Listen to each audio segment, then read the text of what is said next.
Hey, race fans. Alex Weaver here from my living room in Charlotte, North Carolina for another installment of Backseat Drivers. NASCAR has announced that the return date, we're back racing May 17th, Sunday at Darlington for a packed May. A lot of races on the schedule for that month. But I'm going to welcome in my Backseat Drivers, Jonathan Merriman and Chase Wilhelm. Hey, guys, how are you? I'm good. My phone is in airplane mode. I'm going to keep my arms and legs inside the vehicle at all times. We're about to take off. I'm ready. Same here. I'm ready to go. Let's do it. Well, a week ago, NASCAR announced that the schedule is back. We have a light at the end of the tunnel on May 17th. We're racing at Darlington for 2 races at Darlington, 2 races at Charlotte Motor Speedway in the NASCAR Cup Series. We know that Darlington's going to have no practice and no qualifying, and it's basically you take that car off of the truck and hope that you have speed when you hit the track for the race and the green flag. So who do we think has a shot to make it to victory lane? Well, look, me and Chase disagree on this. He thinks that the history of Darlington is going to be where you're going to find your winner. Me, it's more like a third grade birthday party for me. It's pin the tail on the donkey. I'll put a blindfold on. We'll throw a dart at the dartboard and wherever it lands. I think what it's going to come down to, though, it's going to come down to maybe not necessarily people who are historically good at Darlington. It's going to come down to people who historically have speed off of the trailer. The shutdown, these guys haven't been able to touch any race cars or anything during the shutdown. So it's kind of like an off season, but amplified to the fact that you're not able to turn a wrench or do anything. So we've seen before, whether it was due to weather or, something else happened at a racetrack where we don't have to qualify or you get qualified canceled or practices canceled, a lot of comers and goers through the field. And on top of that, we're out of the gate at Darlington. This is one of the toughest racetracks we go to. The ends are not symmetrical. One corner's bigger than the other corner. The surface of this track is like a cheese grater to these tires. So it's going to be a different story at the beginning of the race, the middle of the race, and the end of the race. It's going to be super interesting. I don't have a clue what's going to happen, and that's all more reason to watch on Sunday when we get going. Well, Merriman, you can stay at your third grade birthday party and clown around, but this is no child's play. It's Darlington Raceway. And I really do think that it's going to lend to a driver who has more experience, who has success, say like a Denny Hamlin or a Martin Truex Jr., who's won there before multiple times and has gotten it done. Yeah, we don't have any practice and there's a lot of unknowns. These teams haven't been able to work on the race cars, but I'm sure they've been trying to study data, do as much as they can at home to try to prepare so when they do get to the race shop, they can do it as fast as they can get to Darlington. And I like the fact that we have no practice. Go out there and just, let it, see what you got, kind of run what you brung kind of thing. And all these drivers are professionals. When they get out there, they're going to shake the rust off maybe a little bit, and it's going to be all good. It's Darlington. Yes, it's going to be tough. And, of course, all of them want practice, but this is going to be a great race. In the beginning, we might maybe see some mistakes from people that we don't normally see. But I think once everybody gets into a rhythm and gets going, I think it's going to be a great race. But I do think experience is going to win out like it always does at Darlington. We have no idea what we're talking about, first and foremost. But I will tell you this much. The guys who have a win this year, they're the only ones who are breathing easy and sleeping good at night as we get to May 17th. Well, the one thing that you both have in common is nobody said a single driver's name that we think might make it to victory lane. So who you got? Name me somebody. I could see a guy like Harvick doing it because they have speed off the trailer. I could see a guy like Kyle Busch and Adam Stevens doing it, or Denny Hamlin and Dave Hart. In 2020 yet, though. Well, Denny does, but so that's what I think is going to happen. Is you're going to have to take a crew chief who's fast off the trailer, a driver who's patient, who's done it a lot. I don't think we're going to see a young winner. I don't think we're going to see a first-time winner. I think you're going to see, leveler heads prevail here in the strategy game, and it's all got to do with speed off the truck, though. I'm telling you. And I'll agree with the speed off the truck thing. It's going to be who's going to be the most prepared when they get to the racetrack because there's no practice. But I do see a Joe Gibbs Racing driver winning at Darlington because they've been successful here in the past. They know their stuff here. And if I had to pick one, I'm going to go with Denny Hamlin because he's been fast, one of the fastest JGR cars, and he knows how to get it done at Darlington. So if I had to pick one driver, I think it'd be Denny Hamlin. Well, you guys mentioned that it's been like an off season, and it really has, because we have two new drivers technically that are coming back and making their return into the car. We're going to have Ryan Newman coming back into the 6 for Roush Fenway after his crash at Daytona, and then we also have Matt Kenseth coming out of retirement, stepping into that 42 car for Chip Ganassi. I have to ask, because these are two pretty high up there NASCAR Cup Series drivers who have had a lot of experience in the Cup Series. Who do we think is going to win? Who do we think can compete for a playoff run and for a 2020 championship?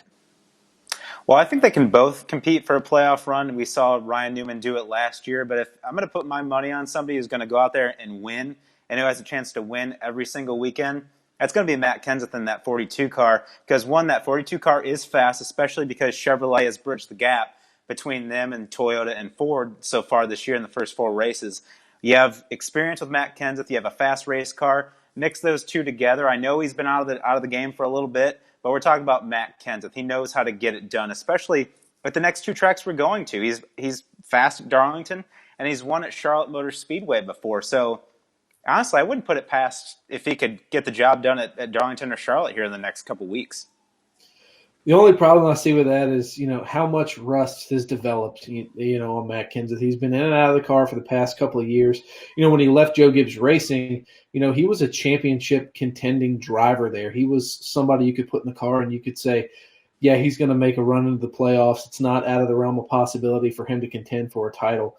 But you just don't know, what was last year like? What happened? Does he still have the feel? I'm sure he's still going to be competitive in the car. It's going to come down to equipment between these two guys. No doubt Chip Ganassi Racing has a little bit of an edge. And I think, the fact that Kurt Busch is also over there gives Kenseth a little bit of an edge on that aspect. But look, there's going to be a rallying cry around Ryan Newman and around this 6 team and around the Roush Fenway organization.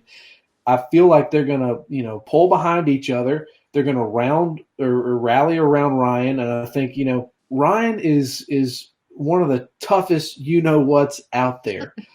He has no quit in him. He has no give up in him.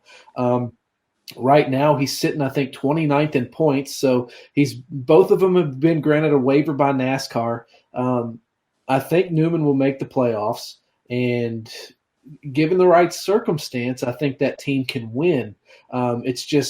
It's almost one of those things like it's too close to call.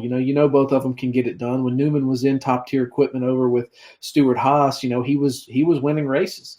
He won a race with Richard Childress, so he wants to add Roush Fenway to that list. And with everything that happened at Daytona, he wants to go prove himself and prove his worth in a race car. I think the thing that's going to be different, and I kind of tend to agree a little bit more with Merriman and the Newman side of things, is Matt Kenseth is, like you said, we don't know how long he has been, out of that race, back in a race car, competitive mindset that he has. Whereas Newman, we've seen him at the track, before the whole quarantine thing happened, he was at the track taking notes, helping Ross Chastain in that 6 car. So I think the tip of the edge of who's a little bit more into their mindset of getting back into a race car is going to come in the 6 of Ryan Newman. So I actually got to talk to Matt Kenseth the day that the announcement was made with Chip Ganassi Racing, and I asked him, do you feel like you have anything left to prove?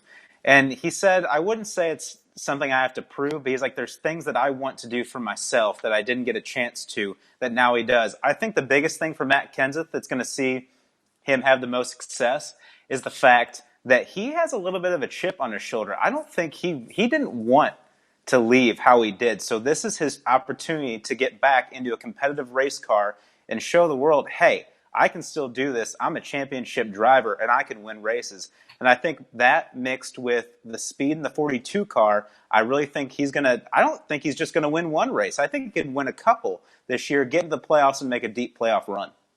Well, we are glad to see both of those drivers back in those cars. Matt Kenseth, always a competitor, heck of a driver on track. And then Newman, we're always happy to hear his story and happy to have him back in that 6 car for Roush Fenway.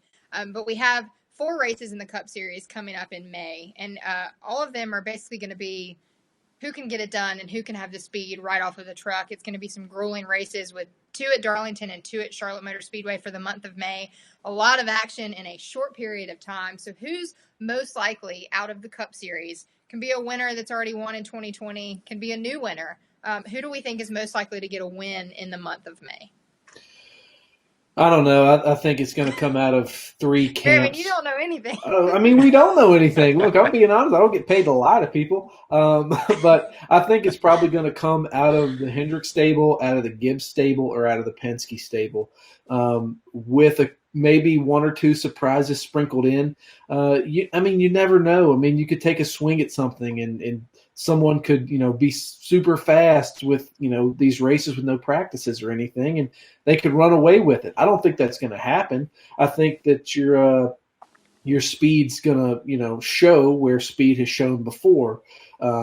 So, who knows? I wouldn't be surprised if this whole thing didn't kind of benefit Jimmy Johnson. He's been, that team had speed and, picking up where they left off. And look, just because the shops have been shut down doesn't mean that, teams can't communicate like we're doing now. And, you get Cliff Daniels, Chad Knaus, Greg Ives, and everybody else over there at Hendrick Motorsports talking to one another, sharing ideas. We can run simulation now on computers. You don't have to be in contact with anybody. So who knows? I wouldn't put it past any of those top three organizations to come out of the box with just super, super fast race cars and shock the world. You pretty much covered the bases there with one of those three teams. That's really going out on a limb, Merriman. I'm going to pick a particular driver, though. I think Ryan Blaney has the best shot out of the gate to win because he showed a lot of speed the first four races this season. He almost won the Daytona 500. He was strong at Auto Club. I know Phoenix gave him a little trouble before we had this break, getting in that crash with Denny Hamlin. But I do think with his speed in that 12 car that they've shown, and with new crew chief Todd Gordon, I think he has the best shot to get it done if he can just shed the bad luck. I think if you're going to make me pick a guy, I'm going to pick Jimmy. Okay, well, I would kind of agree with that. I think that Joe Gibbs, you can look to them more at Charlotte Motor Speedway just because of the success that they've had there.